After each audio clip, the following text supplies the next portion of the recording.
Je vous invite à vous lever. Frères et sœurs, voici une nouvelle semaine qui commence.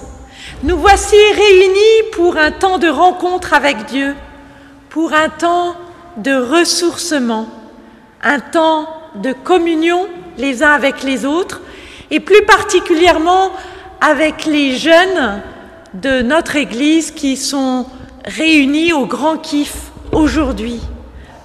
Que la grâce et la paix qui nous sont données de la part de Dieu notre Père et de Jésus-Christ, notre Sauveur, soient avec chacun de vous. Nous prions. Seigneur, être en toi comme un arbre aux racines profondes qui puise aux sources de la vie.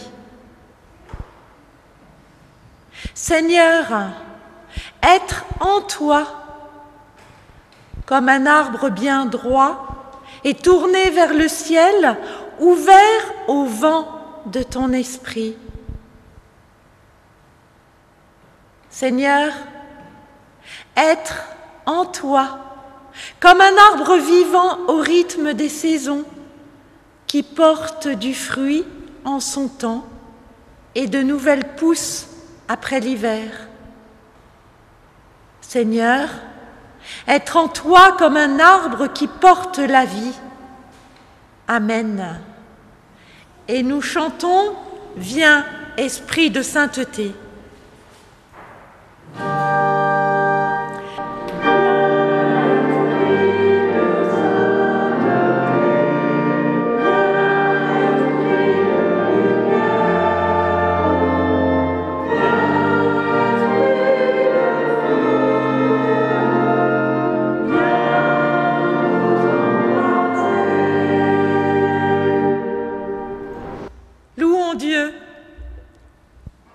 Je voudrais être un oiseau du ciel pour chanter ta louange. Je voudrais être vent murmurant pour dire ta bonté. Je voudrais être haute montagne pour célébrer ta gloire. Je voudrais être rocher pour clamer ta force. Je voudrais être caillou au bord du chemin pour t'adorer en silence. Je voudrais être herbe verte pour grandir dans ta lumière. Je voudrais être flamme vive pour danser ta joie. Je voudrais être océan pour clamer la profondeur de ton amour. Je voudrais être tout petit enfant pour savoir t'appeler Père. Amen. Et nous chantons au cantique 41-35, nous t'adorons, nous t'aimons, tendre Père.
Tu as créé les cieux et la terre, Seigneur.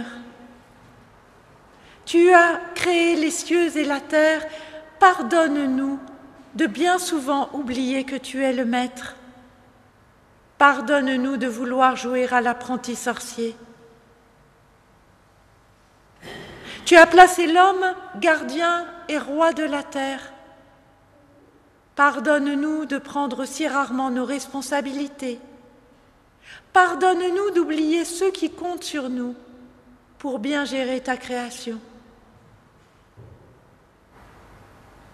Tu as béni l'homme et la femme pour qu'ils ne soient pas seuls. Pardonne-nous de si mal aimer et si peu respecter l'autre. Pardonne-nous de bien souvent n'écouter que notre égoïsme. Avec patience, tu accordes graines et fruits de génération en génération. Pardonne-nous de ne pas toujours reconnaître la bénédiction dans chaque fruit. Pardonne-nous de ne pas voir le miracle dans chaque vie. Tu as dit, je suis le pain de vie. Donne-nous d'avoir toujours faim de ce pain. Pardonne-nous d'oser nous croire capables d'aimer par nos propres forces. Pardonne-nous de ne pas toujours aspirer à la vie éternelle. Amen. Frères et sœurs, voici ce que nous pouvons lire en 2 Corinthiens 5, versets 17 à 19. Alors, si quelqu'un est uni au Christ, il est créé à nouveau. Ce qui est ancien est fini, ce qui est nouveau est là. Tout cela vient de Dieu. Il nous a réconciliés avec lui par le Christ et il nous a demandé d'annoncer cette réconciliation. Oui, c'est Dieu qui a réconcilié le monde avec lui par le Christ. Il ne tient plus compte des fautes des êtres humains et il nous charge d'annoncer cette parole de réconciliation. Que Dieu nous mette au cœur l'assurance de son pardon et qu'il nous donne de marcher vers son royaume. Nous le signifions en nous levant pour écouter ce que Dieu nous donne la force de faire en écoutant cet extrait d'Éphésiens au chapitre 4.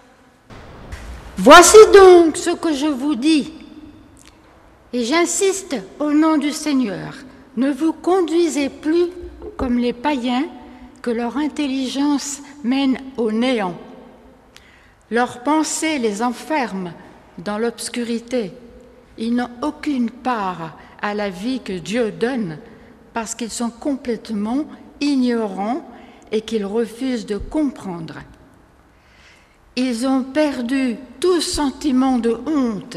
Ils se sont livrés à des actes honteux et commettent sans aucune retenue toutes sortes d'actions impures. Ce n'est pas là ce que vous avez appris au sujet du Christ. En tout cas, si c'est lui que vous avez écouté et qu'on vous a enseigné en tant que chrétien, selon la vérité qui est en Jésus, renoncez à votre conduite passée. Débarrassez-vous de l'être humain que vous étiez auparavant, car ces désirs trompeurs mènent à la ruine. Laissez-vous renouveler par l'Esprit qui agit sur son intelligence. Revêtez l'être nouveau, créé à la ressemblance de Dieu et qui se manifeste dans une vie conforme à sa volonté et digne de lui qui est inspiré par la vérité. Oui, par ces mots, Dieu nous invite à nous laisser renouveler par sa parole, qu'il nous donne la force de respecter son commandement. Et nous chantons « Viens, Esprit de la promesse ». Viens, Esprit de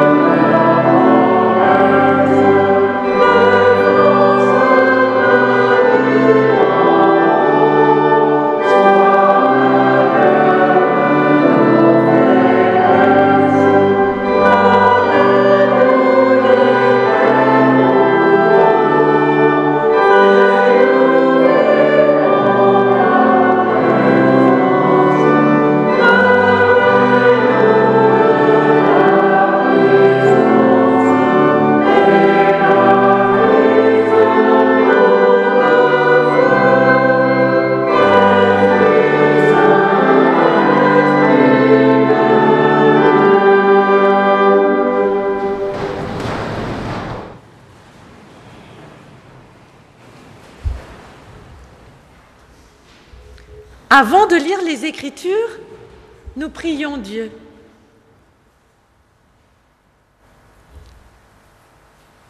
Seigneur notre Dieu, nous sommes assemblés en ta présence pour recevoir ta parole et pour l'annoncer, pour t'adorer et pour te louer.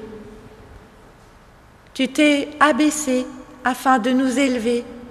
Tu t'es fait pauvre afin de nous enrichir. Tu es venu à nous afin que nous allions à toi. Tu as été homme comme nous, afin de nous faire participer à la vie éternelle. Par ton Saint-Esprit, montre-nous le chemin qui mène à toi.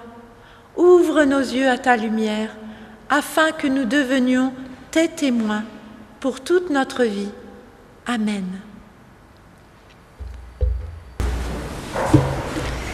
Jean 6, 24-35. Quand les gens virent que ni Jésus ni ses disciples n'étaient là, ils montèrent dans les barques et se rendirent à Capharnaüm pour le chercher. Ils trouvèrent Jésus de l'autre côté du lac et lui dirent « Rabbi, quand es-tu arrivé ici ?»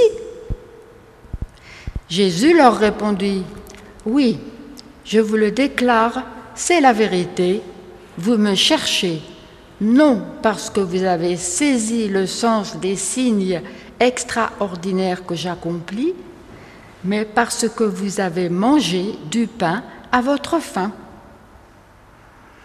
Travaillez, non pas pour la nourriture qui est périssable, mais pour la nourriture qui dure, qui est source de vie éternelle.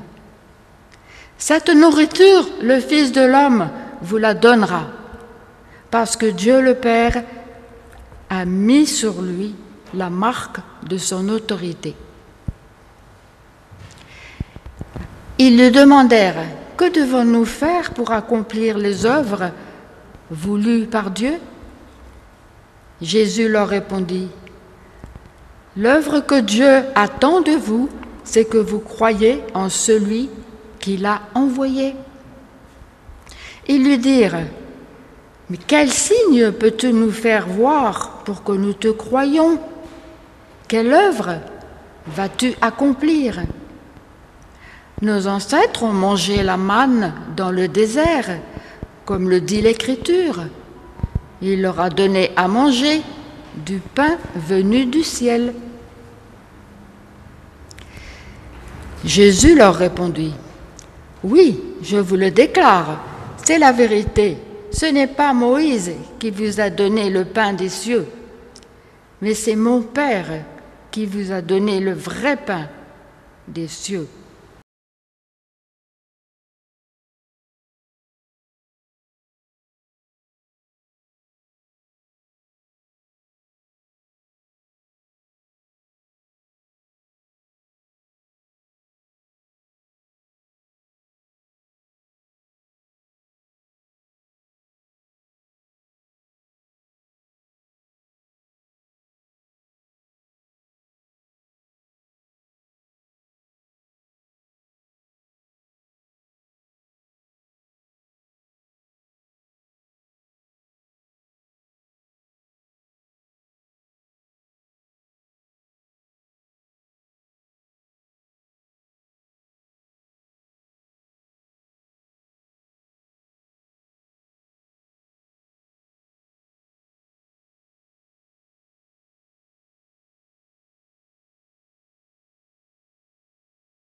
desséchée.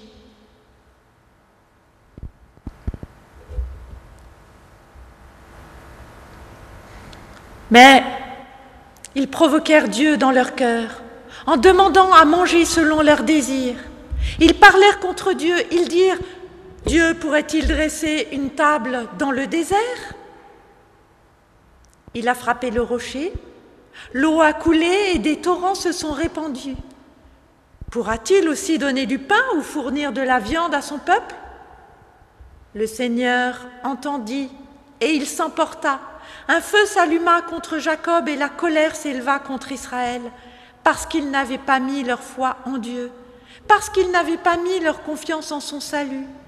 Il donna des ordres aux nuages d'en haut, il ouvrit les portes du ciel, il fit pleuvoir sur eux la manne pour qu'ils mangent. Il leur donna le blé du ciel, chacun eut à manger du pain des indomptables. Il leur envoya du pain à satiété.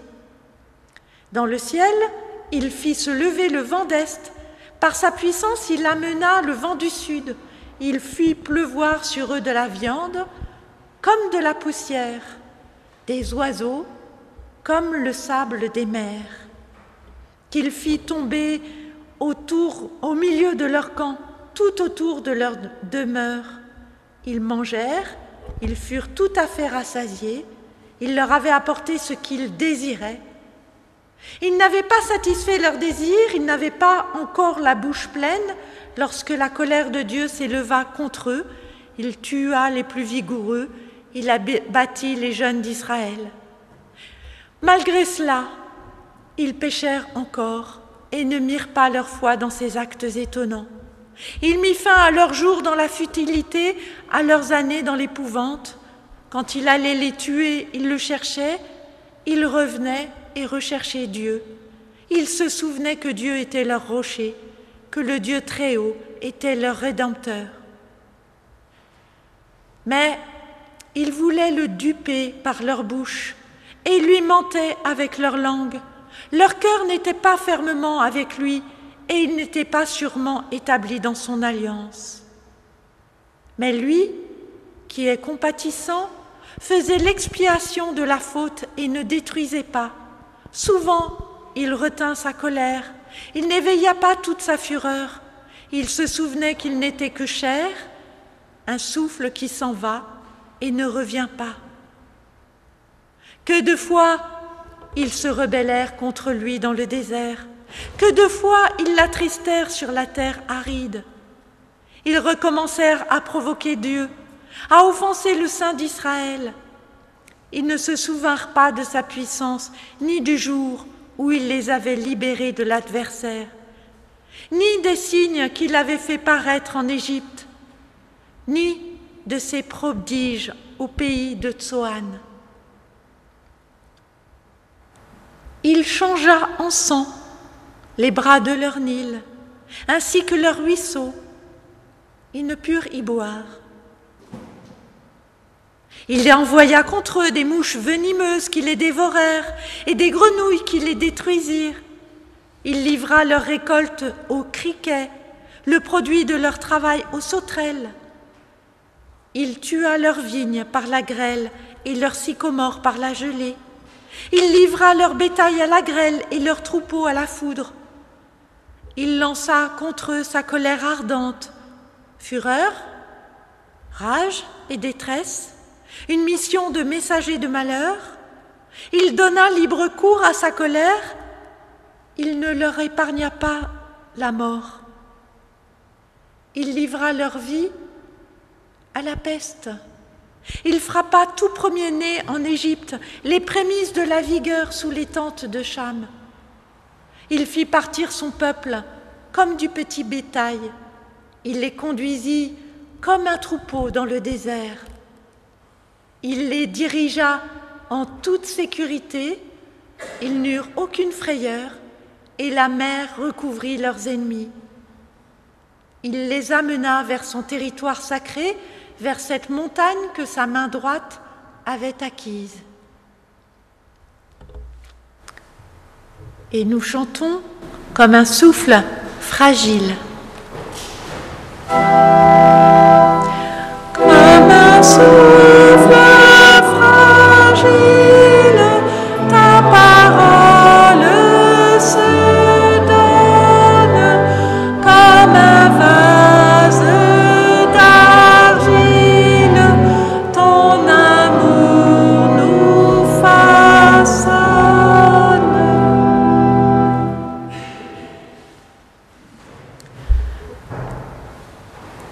Frères et sœurs,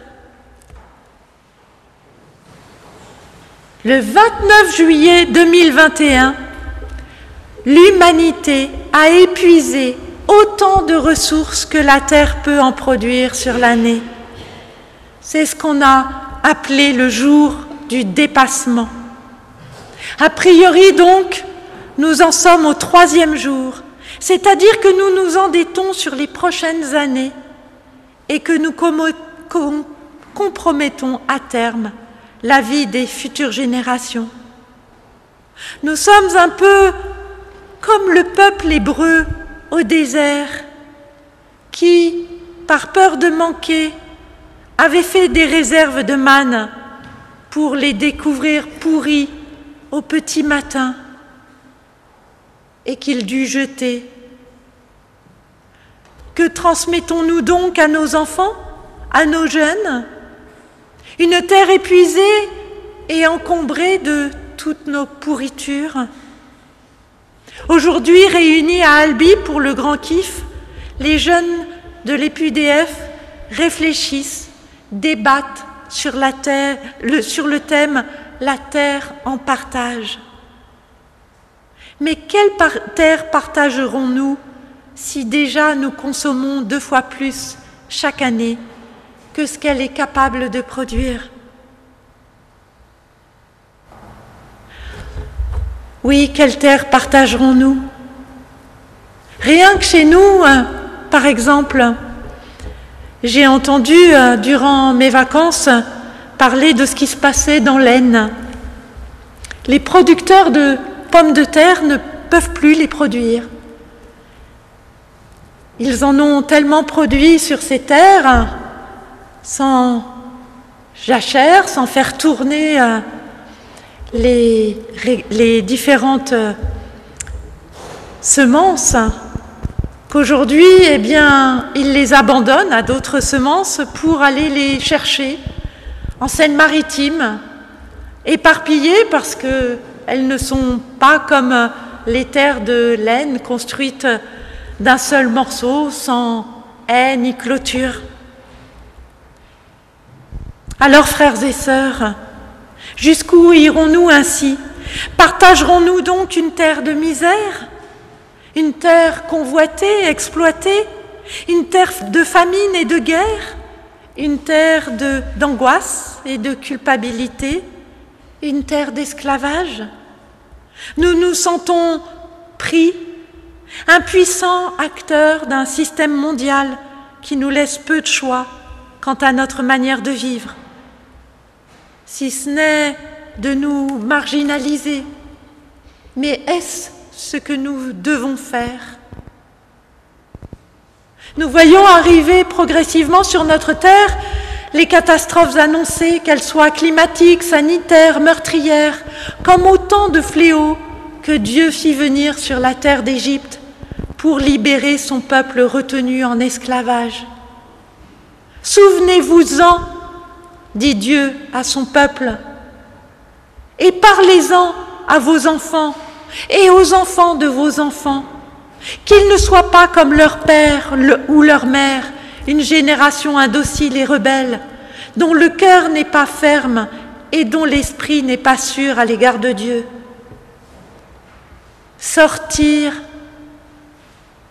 de l'esclavage. Oui, il est bien question de cela aujourd'hui. Combien de prophètes l'ont-ils annoncé? Esclavage à la consommation, où on en est arrivé à créer du besoin, et à faire des machines dont l'obsolescence est programmée. Oui, esclavage de la consommation jusqu'au surendettement, esclavage à la technologie, où parfois c'est la machine qui nous commande et où l'on s'en sent impuissant, incapable de lui dire non. Mais je n'y peux rien, C'est mon ordinateur qui a fait ça, donc je ne peux pas faire autrement. Esclavage administratif,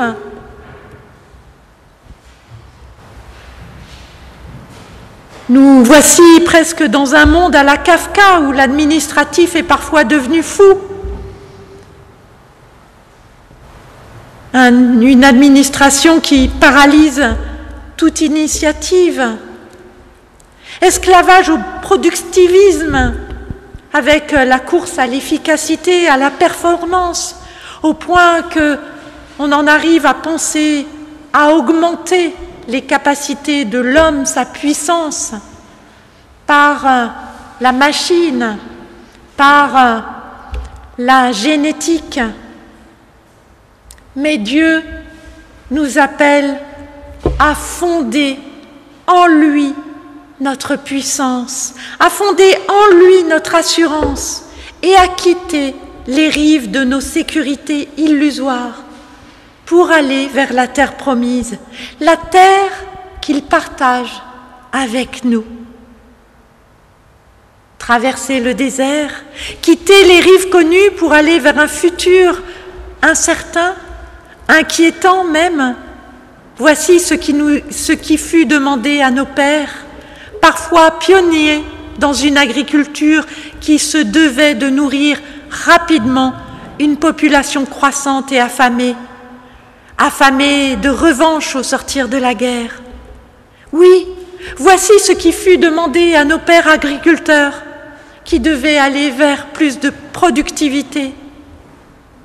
Traverser le désert, quitter les rives connues pour aller vers un futur inconnu, incertain, inquiétant même. Voici ce qui nous est demandé aujourd'hui. Et ce qui parut bon avant-hier ne le fut plus hier. Et ce qui fut bon, ce qui parut bon hier, ne l'est plus aujourd'hui, avec la tentation de revenir à avant-hier. Sortir, oui, mais comment? Dieu n'a-t-il pas envoyé Moïse pour libérer son peuple? Alors nous cherchons tous un homme ou une femme providentielle pour nous emmener vers un avenir plus certain. Et pourtant, dès qu'il s'agit de changer nos habitudes, de nous serrer la ceinture, dès que nous nous sentons moins efficaces, dès que notre patience est mise à l'épreuve, tel le peuple hébreu dans le désert, nous sommes à nouveau pris par l'angoisse. Nous cédons à la psychose collective et nous reconstruisons, nous refondons des veaux d'or. Sans doute me demanderez-vous, qui donc est Moïse aujourd'hui? Eh bien, frères et sœurs, Jésus-Christ. Il n'y en a pas d'autre. Ce Jésus qui, il y a 2000 ans, nous invitait à passer sur l'autre rive, qui invitait l'aveugle à ouvrir les yeux sur la réalité de son environnement, qui invitait le paralytique à prendre son grabat, ou plutôt sa vie en main, qui invitait le riche à se déposséder, à se soulager de ce qui l'enfermait. Oui, Jésus-Christ nous donne sa vie pour que nous en vivions. Mais nous peinons à nous libérer de nos esclavages. Alors comment faire? Comment faire, frères et sœurs? Eh bien, je dirais en premier lieu, crions. Oui, crions notre souffrance, crions notre angoisse, notre désespoir au Seigneur, comme le fit le peuple hébreu. C'est ce que nous pouvons faire dans la prière de repentance. C'est ce que nous pouvons faire aussi dans la prière d'intercession. Oui, ne nous lassons pas de crier, de prier, d'appeler, car c'est ainsi que Dieu suscita Moïse.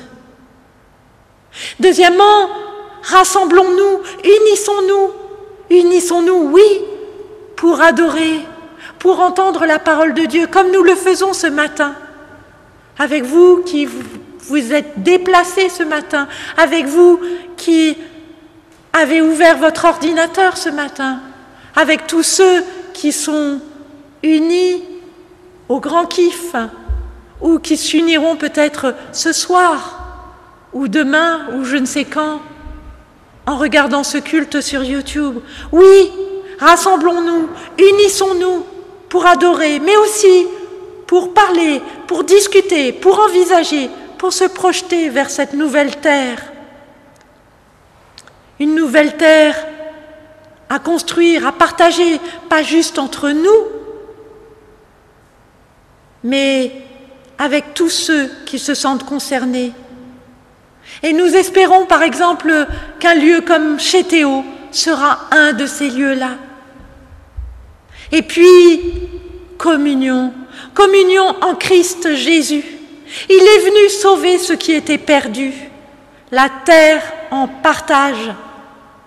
N'est-ce pas son propre corps, le pain donné à chacun de nous pour que nous ayons la vie en abondance?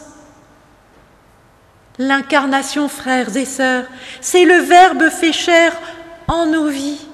Alors, avançons avec confiance. Oui, frères et sœurs, osons sortir de nos esclavages et crions vers le Père. Rassemblons-nous, discutons, projetons ensemble, tous ensemble.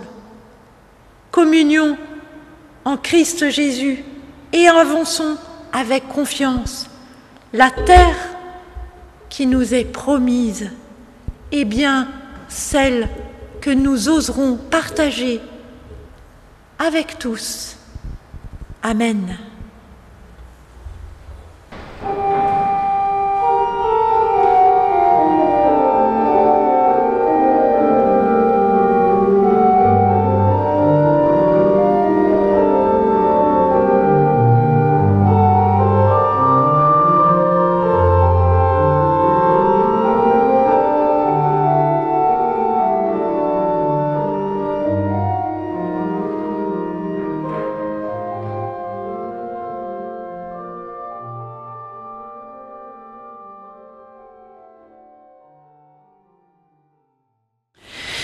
Éclairés et rassemblés par la parole de Dieu, nous affirmons notre foi en disant ensemble la confession écuménique de la 12e assemblée du Conseil des Églises chrétiennes.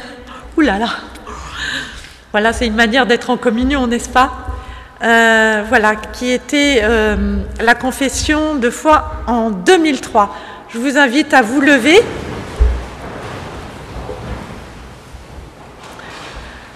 Je crois que notre terre, créée par Dieu, a été confiée à l'homme pour qu'il la gère consciencieusement, la développe harmonieusement, pour la faire parvenir à son achèvement, en préservant sa richesse et sa diversité, la complexité de sa structure, la beauté et la multiplicité de ses paysages. Je crois que Jésus-Christ représente l'espérance pour notre monde, mort sur la croix, en communion avec toutes les créatures, il veut nous libérer par son amour sans limite. En union avec le Créateur, il veut nous associer à sa puissance, capable de guérir les malades, de vaincre la haine, la déception ou la résignation. Par sa résurrection, il veut nous éveiller à une vie nouvelle. Je crois au Saint-Esprit qui nous ouvre les yeux sur le cadeau divin qu'est le pardon. Ce même Esprit Saint éclaire nos comportements, nous introduit à la liberté des enfants de Dieu. Les divisions et les frontières disparaissent et nous sommes instantanément invités à promouvoir toute forme de vie pour la gloire de Dieu et l'achèvement de la création. Amen. Et nous chantons au cantique 41-22, louons Dieu, le Créateur. Amen.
2 mots pour rappeler que l'offrande de ce jour, comme tous les premiers dimanches du mois, est dédiée aux actions du diaconat. Peut-être rappeler que malheureusement la distribution alimentaire reste à des seuils très élevés actuellement et que ça reste une difficulté qui ne se résorbe pas. Et puis rappeler aussi que vous retrouverez dans le tambour du temple une petite fiche à travers laquelle on a listé un certain nombre de fournitures scolaires que nous souhaitons pouvoir recueillir auprès de chacun pour ceux qui souhaitent participer, qui permettra d'allouer, en particulier aux enfants dont les parents n'ont pas trouvé de situation de régularisation encore à ce jour, d'avoir un petit fonds d'éléments pour pouvoir faire leur rentrée scolaire comme d'autres enfants. Voilà.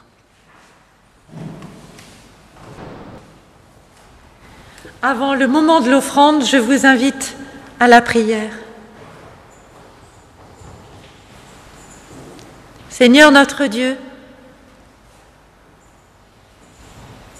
tu invites à faire de notre terre une terre hospitalière, une terre où chacun peut habiter en confiance, une terre en partage.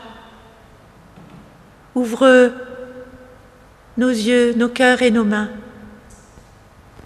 pour que cette offrande soit un témoignage de notre foi.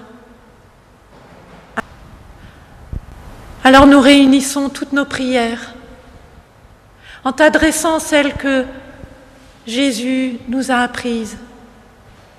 Notre Père, qui es aux cieux, que ton nom soit sanctifié, que ton règne vienne, que ta volonté soit faite sur la terre comme au ciel. Donne-nous aujourd'hui notre pain de ce jour. Pardonne-nous nos offenses, comme nous pardonnons aussi à ceux qui nous ont offensés. Et ne nous laisse pas entrer en tentation, mais délivre-nous du mal, car c'est à toi qu'appartiennent le règne, la puissance et la gloire pour les siècles des siècles. Amen.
la bénédiction de la part de Dieu.